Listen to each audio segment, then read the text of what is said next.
Intro dulu. Seluruh kota merupakan tempat bermain yang asik. Oh senangnya, aku senang sekali. Kalau begini, muda di sini berusaha dan berjaya. Sehari menyinari semua perasaan kita, tapi mengapa hanya aku yang dimarahi? Musim panas merupakan hari bermain gembira, olahraga tertentu bila tiada henti-hentinya. Dan tak ada yang berani ganggu dia. Oh sibuknya, aku sibuk sekali.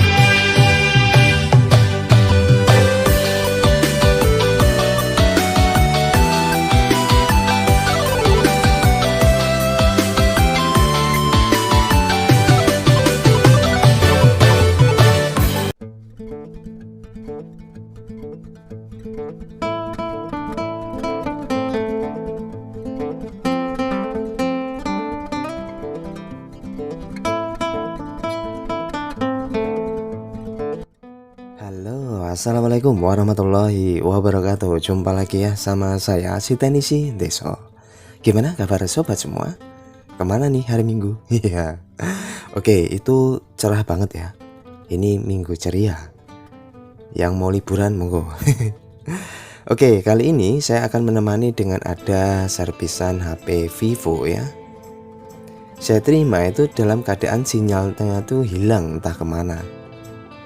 Nah ini kalau dipasang kartu ya tidak ada sinyal atau tidak ada layanan ya. Ini adalah Vivo Y71. Setelah saya tanyakan kronologinya ya disebabkan karena penggunaan ya. Jadi tanpa sebab. Dan apakah ini karena efek kartu keblokir?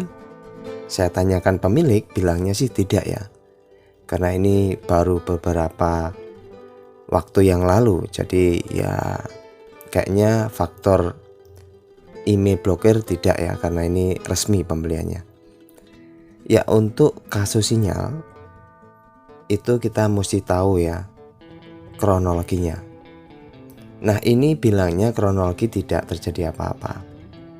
Kalau kasus yang tidak terjadi apa-apa lalu tiba-tiba sinyal hilang sama sekali, itu ya biasanya restart saja HP-nya. Jika dilakukan restart dia masih tetap tidak ada, baru kita bisa mengeksekusi bagian dalam, kita cek.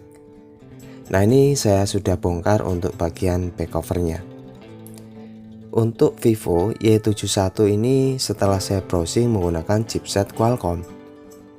Nah untuk kasus di HP Qualcomm, baik itu Vivo, Oppo, Xiaomi, Samsung, jika menggunakan chipset Qualcomm, kalau ditemui tidak ada sinyal, faktor yang paling besar itu permasalahan di IC RF ya. Jadi IC RF itu sebagai controller untuk keluar masuknya sinyal dan biasa lebih dikenal dengan WTR. Nah ini kita mesti bongkar dulu di mana letak WTR-nya. Setelah saya coba cek, saya buka untuk kalengnya. Nah ini area RF modul ya, atau area sinyal.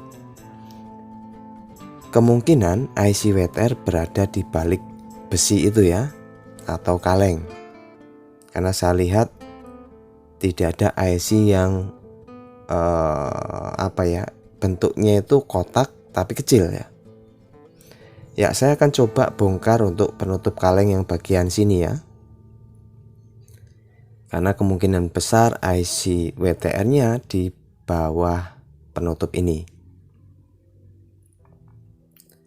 Untuk buka penutup kaleng, yang sering saya lakukan ya dengan potong kuku ya, seperti ini. Jika yang mau menggunakan blower ya silahkan, namun disarankan jangan ya, karena ditakutkan komponen yang lain kena panas. Cari amannya saja dengan penjepit seperti ini ataupun dengan tang ya, khusus untuk membuka kaleng. Ya, ini pastikan hati-hati ya saat nyongkel penutup kalengnya. Kalau menggunakan blower ini biasanya sih lama ya, agak susah dan dikhawatirkan komponen yang lain kena panas. Makanya resiko yang paling kecil ya gunakan penjepit kuku seperti ini ataupun tang. Ya, kita bongkar sesuai dengan kebutuhan ya. Artinya letak IC WTR itu bisa kita jangkau. Setelah itu ya dioglek-oglekkan saja supaya terlepas. Iya. Nah, oglek nanti kan dia lepas sendiri ya. Ya. Ini sedikit lagi sudah terbuka ya guys. Jadi disinilah letak IC WTR. Oke, kita sudah menemukan ya lokasi IC WTR. Dia menggunakan WTR 2965. IC jenis ini itu banyak digunakan di chipset Qualcomm, baik Samsung, Vivo, Xiaomi, Oppo ya. Untuk pemula wajib ya punya ya stoknya untuk WTR 2965. Lalu kita tambahin fluk dan kita akan lakukan proses pencopotan IC. Tambahin fluk di atas IC-nya, lalu siapkan blower ya. Setelan blower yang saya gunakan tuh anginnya 3, lalu panasnya 4. Namun tetap sesuaikan kondisi blower masing-masing karena setiap blower itu berbeda-beda panasnya. Tembak seperti ini. Terus dan fokus di atas posisi IC-nya. Tembak sambil digoyang-goyang ya untuk blowernya. Nah, ini masih lumayan susah untuk pengangkatannya. Jadi kita pastikan dulu, tambahin lagi fluk boleh, supaya kaki yang ada di bawah tuh nanti sempurna ya saat pencopotan.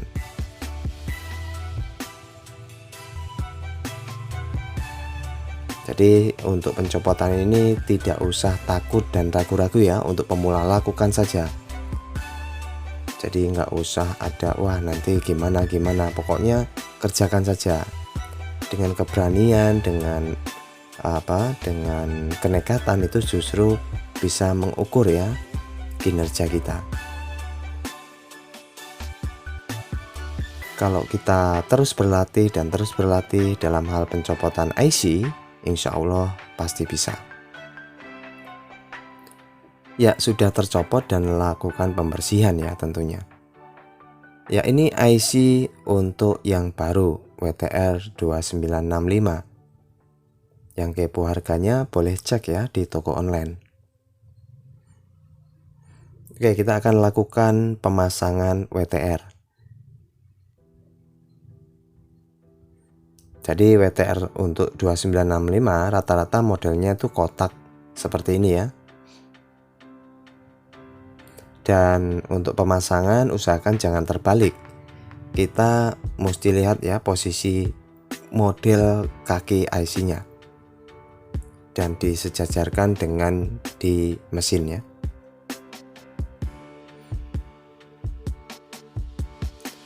Oke, kita sudah posisikan dan pastikan untuk di pin yang ada di mesin sudah dirapikan dengan cara disolder ya, ataupun dengan solder wick, supaya pin yang ada di papan PCB itu rata ya. Oke, saatnya kita akan pasang IC WTR. Untuk pemasangan, standby-kan atau presisikan serapi mungkin. Nah, seperti ini, pelan-pelan saja ya saat pemasangan seperti ini. Dan untuk pemasangan usahakan angin disetel 2 ya, atau kecil saja, jangan 3. Karena 3 tuh kadang justru mendorong IC sehingga dia goyang-goyang terus nantinya. Ya, tembak seperti ini di panas yang sama 4 atau 375 boleh. Anginnya kecil ya, 2 saja. Tembak pertama awal sampai dia tuh ngunci atau ngancing ya. Lalu setelah itu tembak kembali sampai dia presisi. Oke, ini sudah selesai. Untuk pemasangan tuh sebetulnya nggak terlalu lama ya. Setelah selesai ya tunggu dingin, lalu dibersihkan area IC yang sudah kita pasang. Oke, untuk menentukan apakah pemasangan sudah berhasil ya, cek ya untuk di konektor baterainya ada konslet atau tidak. Dibalik, jika dibalik jarum diam berarti nggak konslet ya.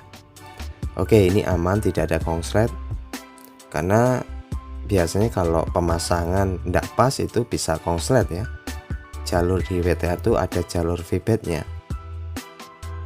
Jalur foto positif, jika ketemu yang negatif dia akan ground atau konslet.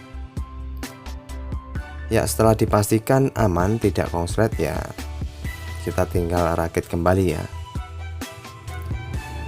Dan biasanya setelah pemasangan IC WTR itu juga belum tentu langsung muncul sinyal. Jadi kita tunggu ya, tergantung. Kadang bisa langsung muncul sinyal, kadang kita harus tunggu paling enggak 2-3 menitan ya. Jangan setelah dipasang kok masih tetap tidak ada sinyal lalu dibongkar kembali, jangan. Tunggu dulu hingga 2-3 menit, biasanya dia mengkonfigurasi ya, sehingga pemasangan kita sudah kedetek di mesin. Dan ini saya pasangkan kartu.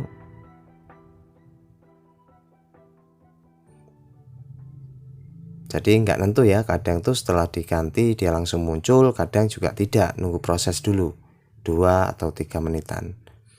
Ya, ini saya tidak tahu persis apakah langsung muncul atau kita harus nunggu dulu. Wow, alhamdulillah guys, dia langsung muncul ya. Jadi dia langsung secepat mungkin keluar sinyalnya. Oke, dan wow, mantap jiwa, mempesona. Mudah-mudahan bisa dijadikan manfaat ya, dan pembelajaran untuk pemula. Oke, terima kasih. Bye-bye, selamat hari Minggu. Iya, Minggu liburan kemana nih? Wah, ada duitnya guys. Bye-bye, tetap jaga kesehatan. Assalamualaikum warahmatullahi wabarakatuh.